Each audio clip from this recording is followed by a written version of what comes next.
শরীফ ওসমান বিন হাদি হত্যা মামলার প্রধান আসামি ফয়সাল করিম মাসুদ ও তার স্বার্থ সংশ্লিষ্ট ব্যক্তি ও প্রতিষ্ঠানের ব্যাংক হিসাবে ১২৭ কোটি টাকার বেশি অস্বাভাবিক লেনদেনের তথ্য পেয়েছে পুলিশের অপরাধ তদন্ত বিভাগ।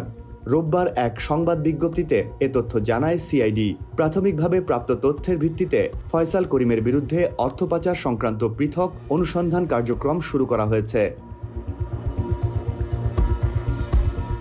সিআইডি জানায়, বিভিন্ন আইন শৃঙ্খলা রক্ষাকারী বাহিনী ও গোয়েন্দা সংস্থা থেকে পাওয়া তথ্য পর্যালোচনা ও বিশ্লেষণ করে এসব লেনদেন শনাক্ত করা হয়েছে। প্রাথমিক ধারণা অনুযায়ী এসব আর্থিক লেনদেন মানি লন্ডারিং, সংঘবদ্ধ অপরাধ কিংবা সন্ত্রাসী কার্যক্রমে অর্থায়নের সঙ্গে সম্পৃক্ত হতে পারে।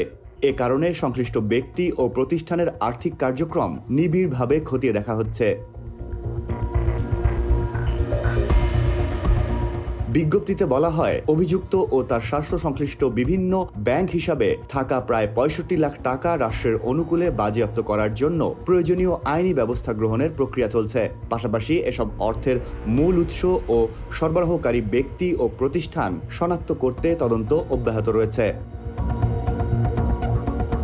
সিআইডি আরও জানায়, গত ১২ ডিসেম্বর দুপুরে ঢাকার পুরানা পল্টনে ইনকিলাব মঞ্চের মুখপাত্র ওসমান হাদির মাথায় গুলিবিদ্ধ হওয়ার পরপরই ঘটনার তদন্ত শুরু করা হয়। তদন্তের সময় গ্রেফতার অভিযানে উদ্ধার হওয়া বিভিন্ন ব্যাংকের চেক বইও পরীক্ষা করা হচ্ছে, যেখানে বড় অঙ্কের অর্থের তথ্য পাওয়া গেছে। ছাত্রলীগের সাবেক নেতা ফয়সাল করিম মাসুদ বর্তমানে দেশে নাকি বিদেশে রয়েছেন, এ বিষয়ে আইন শৃঙ্খলা রক্ষাকারী বাহিনীর কাছে নিশ্চিত তথ্য নেই।